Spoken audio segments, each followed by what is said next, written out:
Bu dərsdə biz pəncərə üzərində əməliyyatlarla tanış olacağıq. Ümumiyyətlə, pəncərə üzərində kifayət qədər müxtəlif əməliyyatları aparmaq olar. Biz onların sayılarını çeşidləyib, onlar üzərində əməliyyatı tətbiq edəcəyik. Bunun üçün istənilən bir pəncərəni ekrana çağıraq. Bu proqram və yaxud da hər hansı bir qovluğun pəncərəsi ola bilər.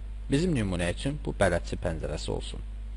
Bələdçi pəncərəni ekrana çağırdıq.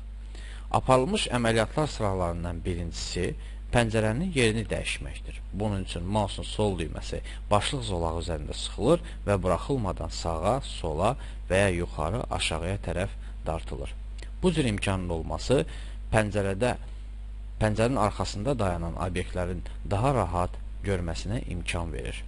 Pəncərə üzərində aparılmış növbəti əməliyyat pəncərələrin ölçülərini dəyişməkdir. Bunun üçün mausun sol düyməsi pəncərənin sərhədinə yaxınlaşdırılır və sıxılaraq istənilən istiqamətə tərəf dartılır. Gördüyümüz kimi pəncərələrin ölçüləri dəyişdi.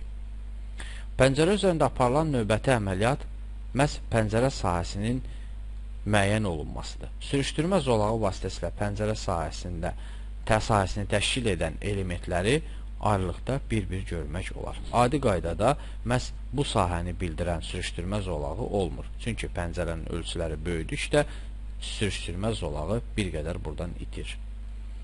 Üçüncü əməliyyat konkret pəncərələrə aid olan müəyyən menyu əmrlərinin və həmçinin müəyyən düymələrin burada seçilməsidir. Deyək ki, pəncərədəki elementlərin siyahı şəkilli görünüşünü və digər görünüşünü təmin etmək üçün konkret burada bir düyməsi yerləşdirilir.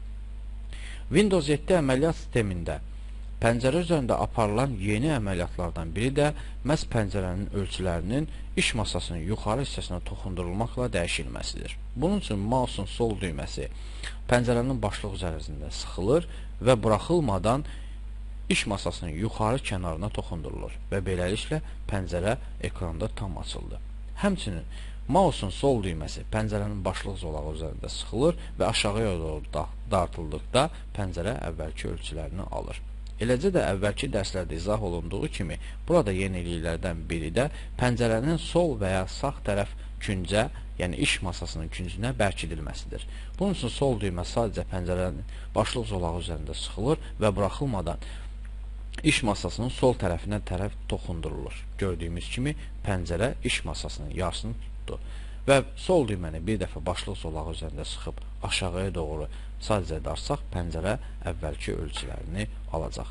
Bu cür yenilik digər əməliyyat sistemlərində praktik olaraq yox idi. Sağ olun.